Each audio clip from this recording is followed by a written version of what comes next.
அனைவருக்கும் வணக்கம். கும்பராசினியர்களுக்கு நிகழ்ந்து கொண்டிருக்கும் செப்டம்பர் மாதம் 30ஆம் தேதி முடிவதற்குள் உங்களுடைய வாழ்வில் தானாக நடக்க போகும் நல்லது என்ன? கும்பராசினியர்களுக்கு இவை நிச்சயம் நடந்தே தீரும். அவை என்ன மாதிரியான நன்மைகள் எல்லாம் ஏற்பட இருக்கு, கிரக நிலைகளின் ரீதியாக அமையிருக்கும் சாதகங்கள் என்ன, பாதகங்கள் என்ன, மேலும் என்ன மாதிரியான முன்னேற்றங்கள் எல்லாம் உங்களுடைய வாழ்வில் ஏற்பட இருக்குது, குறிப்பா இத்தருணங்கள்ல கிரகங்களுடைய சஞ்சார நிலைகளின் காரணமாக என்ன மாதிரியான முன்னேற்றங்கள் எல்லாம் ஏற்பட இருக்கு என்பது குறித்தான் முழுமையான பதிவு தான் இந்த வீடியோல நம்ம விரிவா பார்க்க போகிறோம். அந்த வகையில கும்பராசியை சேர்ந்த அவிட்டம் 3ஆம் பாதம் முதல் சதயம் பூரட்டாதி 3ஆம் பாதம் வரை உள்ள நட்சத்திரக்காரர்களுக்கு குடும்ப சூழ்நிலை ரீதியாக என்ன மாதிரியான நன்மைகள் எல்லாம் ஏற்பட இருக்கு என்று பார்க்கும்போது, ராசிநாதனாகிய சனி பகவானும் வக்ரகதியில் உங்களுடைய ராசியில், அதாவது ஜென்ம ராசியில் சஞ்சரிக்கிறாரு. சுக்கிரன் ஒருவரால் இந்த வாரத்துல உங்களுக்கு நன்மைகள் எக்கச்சக்கமாக கிடைக்க இருக்கு. ராசிநாதனாகிய குருவும் அனுகூலமாக இல்லைங்க. இதனால இந்த வாரத்துல கும்பராசினியர்களான உங்களுக்கு வரவை விட செலவுகளே சற்று அதிகமாக தாங்க இருக்கும். ஆனா இந்த செலவுகளை சுப செலவுகளாக மாற்றிக்கொள்வது உங்கள் கையில தாங்க இருக்குது. அதே போல் கடினமாக முயற்சித்தால் கூட அனாவசிய செலவுகளை கட்டுப்படுத்த இயலாது என்ற நிலை மாறி நீங்கள் முயற்சி செய்தால் அந்த நிலைமையை மாற்ற முடியுங்க.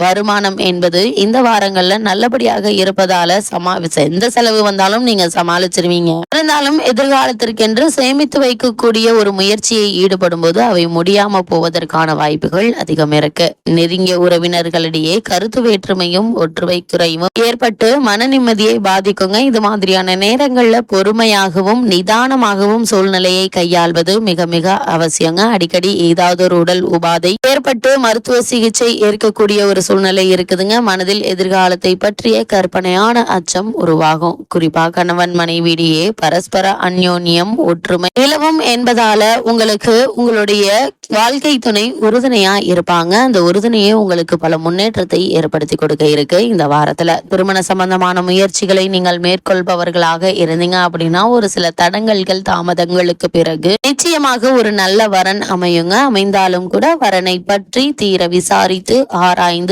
அதற்கு பிறகு வரனை நிச்சயிப்பது உங்களுடைய எதிர்கால வாழ்க்கைக்கு மிக மிக நல்லது என்பதை கிரகநிலைகள் உங்களுக்கு முன்கூட்டியே அறிவுறுத்துது. அதே போல இந்த வாரத்துல சுக்கிரன் ஒருவரே உங்களுக்கு சாதகமாக இருக்கிறார் என்பதால சிலர் புதிய பொறுப்புகளையும் ஏற்க வேண்டிய ஒரு சூழ்நிலை இருக்குது. அதே போல வேலை பார்க்கும் இடத்துல சக ஊழியர்களினால் பிரச்சனைகளும் ஏற்பட இருக்கு என்பதை கிரகநிலைகள் உங்களுக்கு அறிவுறுத்துது. மேலதிகாரிகள் நிர்வாகத்தினர் ஆகியோருடைய ஆதரவு சற்று குறைவதற்கான வாய்ப்புகள் இருக்குதுங்க.